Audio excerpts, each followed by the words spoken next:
Welcome back to another new video in SD Bio, Life with Life Science. Second SLST এবং SSC group C group ডির নিয়োগ নিয়ে বেশ কয়েকটা গুরুত্বপূর্ণ তথ্য উঠে এলো। গতকাল কলকাতা হাইকোর্টের যে অবজারভেশন, সেই অবজারভেশন কিন্তু চাকরি প্রার্থীদের জন্য অনেকগুলো প্রশ্ন করেছেন অমৃতা সিনহা ম্যাডাম, এসএসসির চেয়ারম্যান বা এসএসসির যে আইনজীবীকে। সেখান থেকে এক্সপিরিয়েন্সের 10 নাম্বার, নিয়োগ কবে সম্পন্ন হবে এবং ওবিসি জট ও অন্যান্য এক্সপায়ারি অফ প্যানেল বা অন্যান্য অসংখ্য যে জটিলতাগুলো রয়েছে সেই সম্পর্কে কিন্তু আলোচনা হয়েছে।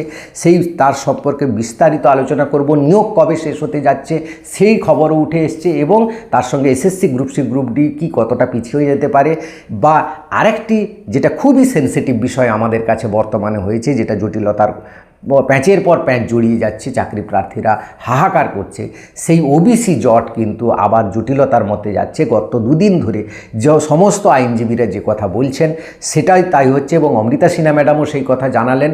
এবং গতকাল 2016 যোগ্য শিক্ষকদের মঞ্চ থেকে শিক্ষক সংগঠনের পক্ষ থেকে এসএসসি অফিসে যাওয়া হয়, এসএসসি চেয়ারম্যানের সঙ্গে দেখা করেন। তারা কি জানলেন ওবিসি জট সম্পর্কে, তাদের নিজস্ব কথা মৃন্ময়বাবু নিজে কি বলেছেন, ভিডিওর শেষে অ্যাড করে যাব, সেটা অবশ্যই দেখবেন। এবং অমৃতা সিনহা ম্যাডাম কাল কলকাতা হাইকোর্টে কি প্রশ্ন করেছেন, কি জানতে চেয়েছেন, কি হতে চলছে, তার বক্তব্য, তার মন্তব্য সরাসরি ভিডিওর শেষে অবশ্যই থাকবে, সেটাও দেখবেন। তাই ভিডিওটা অবশ্যই শেষ পর্যন্ত দেখবেন। ভালো লাগলে লাইক করে বন্ধুদের শেয়ার করে দেবেন, চ্যানেলে নতুন হলে চ্যানেলটা সাবস্ক্রাইব করে নেবেন। প্রত্যেকটা জিনিস একটু মন দিয়ে শুনবেন, বোঝার চেষ্টা করবেন। দেখুন, 2016 প্রথমেই আসি আমি, গতকাল কলকাতা হাইকোর্টে কি হলো। কলকাতা হাইকোর্টের শুনানি ছিল অমৃতা সিনহা ম্যাডামের বেঞ্চে। সেই হাইকোর্টে আলোচনার সময় কিন্তু অমৃতা সিনহা ম্যাডাম আশঙ্কা করেছেন যে আপনাদের নিয়োগ তাহলে কবে শেষ হবে, সম্পন্ন হবে, 31শে আগস্টের মধ্যে সম্পন্ন করতে পারবেন কি আপনারা।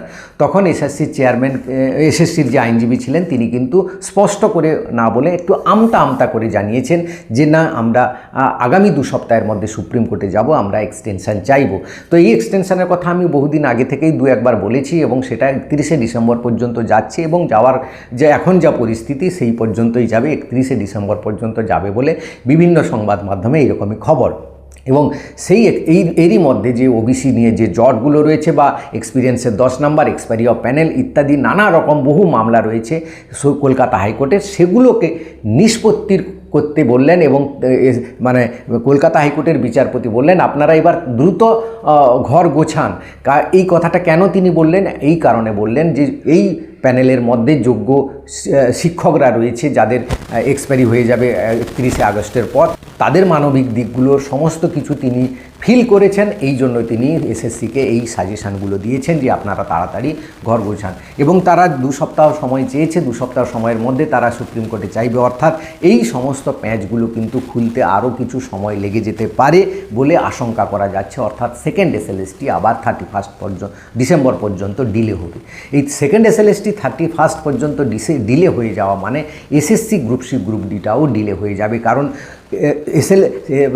এসএসসি গ্রুপ সি গ্রুপ ডির বহু ইস্যু কিন্তু সেকেন্ড এসএলএসটির নবম, দশম, একাদশ, দ্বাদশের সাথে জড়িয়ে রয়েছে। তার মধ্যে সবচেয়ে গুরুত্বপূর্ণ হচ্ছে ওবিসি জট।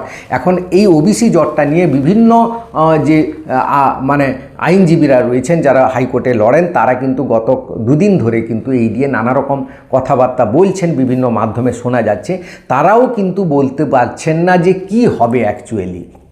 এটা সম্পূর্ণ, তারা বলছেন যে এটা সম্পূর্ণভাবে ডিপেন্ড করছে রাজ্য সরকারের উপর, রাজ্য সরকার কী চাইছে। তবে তারাও আশঙ্কা করছেন রাজ্য সরকার যদি এই সেকেন্ড এসএলএসটিতে 7% লাগু করে তাহলে বড় জটিলতার মধ্যে যাবে এবং আইনি প্যাঁচের মধ্যে জড়িয়ে যাবে। কারণ সেখানে এসএসসির রুল রয়েছে একরকম এবং 2016 শিক্ষক যারা রয়েছে তাদের কিন্তু ভয়ঙ্কর আশঙ্কার মধ্যে রয়েছে। কারণ তারা কিন্তু 7% গেলে অনেকেই কিন্তু চাকরি হারা হয়ে যাবেন আর কোনো দিনই চাকরি ফিরে পাবেন না।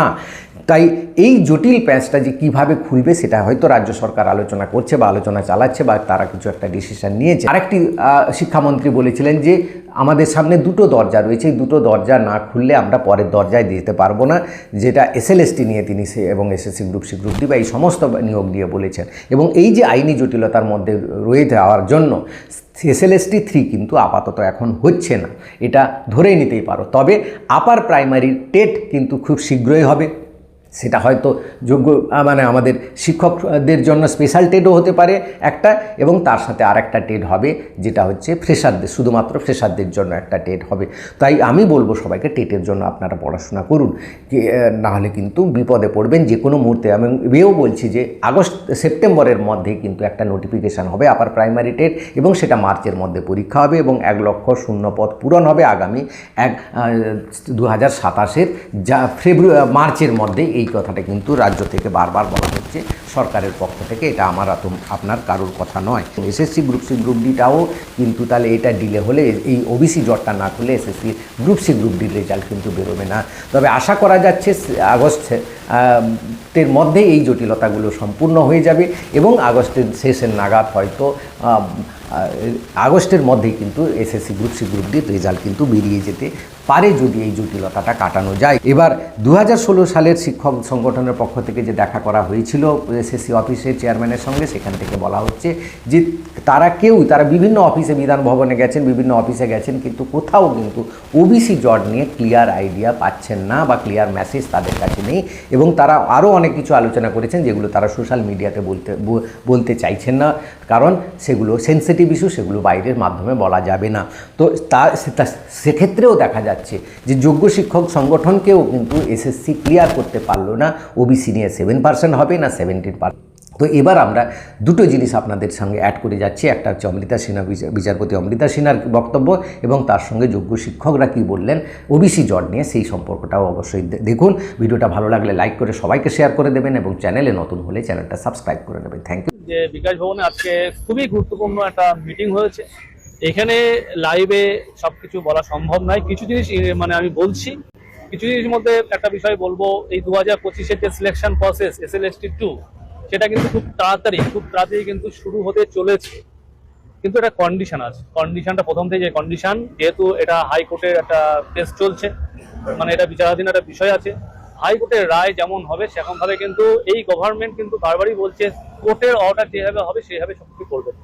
যেমন আমাদের সুপ্রিম কোর্টের অর্ডারে নিয়োগ প্রক্রিয়া চালাতে বলেছেন, সেজন্য নিয়োগ প্রক্রিয়া চালাতে চাইছেন তারা, এবং হাইকোর্টে যে বিচারাধীন বিষয়গুলো আছে তার যে আউটকাম আসবে সেই আউটকামের উপর কিন্তু নির্ভর করে কিন্তু আমাদের SLST 2 এর যে নিয়োগ প্রক্রিয়া সেটা কি হবে না হবে ভবিষ্যতে বলতে।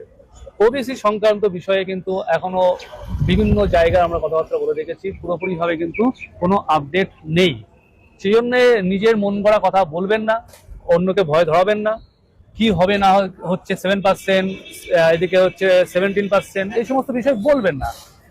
মন গড়া কথাবার্তা বলে দিচ্ছেন আপনারা, যেখানে সরকারি দপ্তরে আপডেট নেই সেখানে আপনাদের কাছে আপডেট চলে আসছে জানি না। My Lord, on behalf of the Commission, I've been instructed to make one submission that if the matters could be adjourned for 2 weeks, this entire second SLST, All right. since we are presently not taking any steps with regard to the second SLST recruitment. All But right. yesterday, the Secretary has requested me to pray for 2 weeks adjournment because we are not presently actually proceeding with this recruitment due to the circumstances in the Commission. We do not have.